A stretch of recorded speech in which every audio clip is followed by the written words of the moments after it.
நம்ம அடை அப்படின்னு பார்த்தீங்கன்னா மோஸ்ட்லி இந்த அரிசி பருப்பை வச்சு தான் சாப்பிட்ருக்கோம். முட்டையில் அடை சாப்பிட்ருக்கீங்களா? என்னங்க முட்டையில் எப்படிமா அடை அப்படின்னு யோசிக்கிறீங்களா? ஆமாங்க, மோஸ்ட்லி முட்டையில் ஆம்லேட் சாப்பிட்ருப்போம், இல்லைன்னா பிரெட் ஆம்லேட் சாப்பிட்ருப்போம், இல்லை பொரியல் சாப்பிட்ருப்போம், இல்லை குழம்பு கிரேவி அப்படிதான். ஆனால் அடை அப்படின்றது டிஃப்ரெண்ட்டான ஒரு விஷயம். அதுவும் பிரெட்டோட சேர்த்து செய்யும்போது டேஸ்ட் வேற லெவல். மறுபடியும் எப்பெல்லாம் டைம் கிடைக்கும் அப்படின்னு யோசிக்கிற மாதிரி ஒரு விஷயம் தாங்க. அதை எப்படி ரொம்ப சிம்பிளா வீட்டிலே நம்ம செய்ய போறதா பார்க்க போறோம். அதுக்கு தேவையான பொருட்கள்: முட்டை, பொட்டுக்கடலை, தேங்காய் துருவல், பெரிய வெங்காயம் பொடியாக நறுக்குனது, பிரெட்டோட அந்த எட்ஜஸ் இருக்குங்களா அது, ஒரு 6லேருந்து 8 வரமிளகா.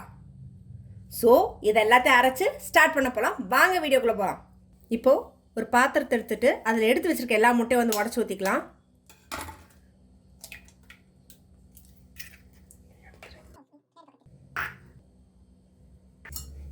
இதில் கொஞ்சமாக உப்பு சேர்த்துக்கோங்க. அடைக்கு எவ்வளோ தேவையோ அந்த அளவுக்கான உப்பு சேர்த்துக்கோங்க. கொஞ்சமாக மஞ்சத்தூள், அது ஆப்ஷனல், வேண்டான்னு நீங்கள் விட்டுறலாம். இப்போது ஒரு பீட்ரோ இல்லை மாதிரி ஃபோர்க்கோ வச்சு இந்த மாதிரி முட்டையை அடிச்சுக்கோங்க.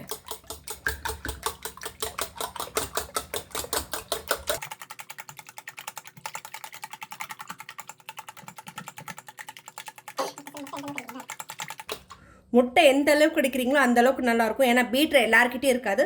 ஸோ இந்த மாதிரி ஃபோர்க்கோ ஸ்பூனை வச்சு அடிச்சுக்கிட்டிங்கன்னா இன்னும் சீக்கிரமாக அடித்து முடிச்சுக்கலாம். நல்ல ஈஸியாகவும் இருக்கும். நீங்கள் போட்ட அந்த மஞ்சத்தூள் எல்லாமே முட்டையில் நல்லா மிக்ஸ் ஆகணும், அந்த மாதிரி அடிச்சுக்கோங்க. ஸோ இதை ஊறட்டும். அதுக்குள்ளே மற்ற இன்க்ரீடியன்ஸ் எல்லாத்தையும் ரெடி பண்ணிடுவோம். ஒரு ஜார் எடுத்து வச்சு 1 கப் பொட்டுக்கடலை, இப்போ கொஞ்சமாக சோம்பு, ஒரு 8 வரமிளகா.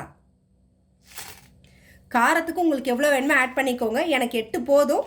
இல்லை இன்னும் காரமாக சாப்பிட்றதா இன்னும் கூட நீங்கள் ஆட் பண்ணிக்கலாம். இது பெரியவங்க ஒரு 3லேருந்து 4 பேர் சாப்பிட்ற அளவுக்கான குவான்டிட்டிங்க. இது நல்லா ஃபைன் பவுடராக அரைச்சி எடுத்துக்கோங்க. அது கூட ப்ரெட்டோட அந்த சைடு எட்ஜஸ் இருக்குங்களா எடுத்து வச்சோம் இல்லையா, இதையும் நல்லா பவுடர் அரைச்சிக்கோங்க. இல்லை உங்களுக்கு ஃபுல் ப்ரெட்டாகவே போடணும் அப்படின்னாலும் நீங்கள் ப்ரெட்டாகவே போட்டுக்கலாம், அது உங்களோட ஆப்ஷன். பவுட்ரு பண்ண பொட்டுக்கடலை நம்ம இது கூட சேர்த்து கலக்குவோம். ஆனால் வந்து கட்டிக்காமல் கலருங்க.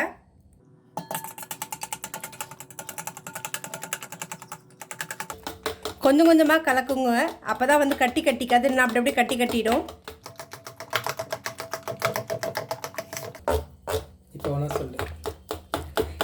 இந்த மாதிரி நல்லா வந்து பேஸ்ட் மாதிரி ஆக்கிக்கோங்க. ஏன்னா அடுத்தடுத்து வெங்காயம் அதெல்லாம் நம்ம ஆட் பண்ணுவோம் இது கூட சேர்த்து. தண்ணியாக இருக்கக்கூடாது, ஏன்னா இது அடை மாதிரி கொஞ்சம் திக்காக இருந்தால் தான் முட்டையோட சாப்பிட்றதுக்கு செம சூப்பராக இருக்கும். தண்ணியாக கலந்துட்டிங்கன்னா ஒரு மாதிரி டேஸ்ட்டே ஒரு மாதிரி ஆகிடுங்க, நல்லா இருக்காது. இப்போது அடுத்ததாக நம்ம பவுட்ரு பண்ணி வச்சுருக்கிற ப்ரெட்டை இது கூட ஆட் பண்ணிக்கோங்க. ஒவ்வொரு இன்க்ரீடியன்ஸ் ஆட் பண்ணும்போது ஜஸ்ட்டு கலக்கி விட்டுட்டு அடுத்தடுத்து போடுங்க, ஏன்னா அப்போ தான் நல்லா பிளெண்ட் ஆகும். இப்போவே இது கூட நம்ம கட் பண்ணி வச்சுருக்க பெரிய வெங்காயம் இருக்குது இல்லைங்களா, ஒரு 2 எடுத்திருக்கேன் நான். அதையும் இது கூட ஆட் பண்ணிக்கோங்க. பொடியாக நறுக்கிக்கோங்க. துருவி வச்சுருக்கிற தேங்காய் துருவல் 1 கப்பு, கொத்தமல்லி பொடியாக நறுக்கினது. உங்களுக்கு பச்சை மிளகாய் இது கூட சாப்பிட்றதுக்கு பிடிக்கும்னா நீங்கள் சேர்த்துக்கலாம், வேண்டான்னா நீங்கள் விட்டுறலாம். இப்போ இது எல்லாத்தையும் நல்லா கலக்குவோம். இப்போ இது கூட எல்லாத்தையும் நல்லா கலக்குவோம்.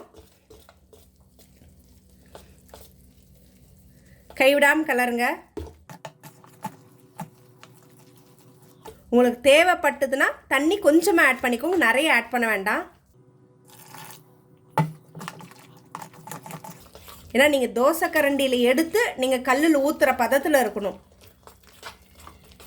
நம்மளுடைய அடைக்கான பேஸ் ரெடி ஆயிடுச்சு. முட்டை அடை நல்லா எடுத்தீங்கன்னா கரண்டியில் இந்த மாதிரி ஊற்றுற பதத்துக்கு இருக்கணும். ஏன்னா அப்போ தான் வந்து உங்களுக்கு வந்து ஊற்றி விட்டு நீங்கள் தேய்க்கவோ செய்யக்கூடாது. அப்படியே ஊற்றி விட்டு ஸ்ப்ரெட் பண்ணி விட்டு அப்படியே எடுக்க வேண்டியது தான். வாங்க சுட சுட அடை சுட ஆரம்பிச்சிடலாம்.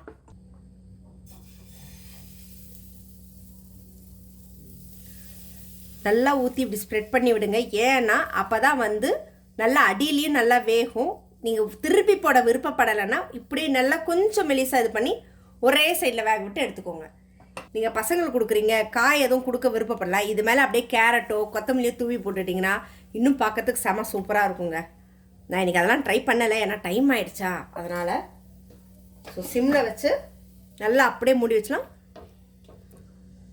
ஒரு 5 நிமிஷம் அப்படியே வந்துச்சுன்னா நீங்கள் திருப்பி கூட போட தேவை, அதுலேயே செம சூப்பராக குக் ஆகிடும். வா செமையாக இருக்குங்க முட்டை அடை. நீங்கள் டபுள் சைடு திருப்பி போடணுன்னு கூட தேவையில்லை, அப்படியே நீங்கள் சாப்பிடலாம் சிங்கிள் சைடு மட்டுமே வச்சு. குட்டீஸ்லேருந்து பெரியவங்களுக்கு வரைக்கும் எல்லாருக்கும் பிடிக்கும். அதுவும் பழைய மீன் குழம்பு அப்படின்னு சொல்லுவாங்க பார்த்தீங்களா, மீன் குழம்பு மிச்சமாயிருச்சு அப்படின்னா இதுக்கு செம காம்பினேஷன். அப்படியே கூட சாப்பிட்டுக்கலாம். ஆனால் அந்த மாதிரி காரசாரமாக அந்த பொத்த குழம்பு, புளிக்குழம்பு, காரக்குழம்போடு சாப்பிட்டிங்கன்னா செம அமேசிங்கான டிஷ்ஷுங்க.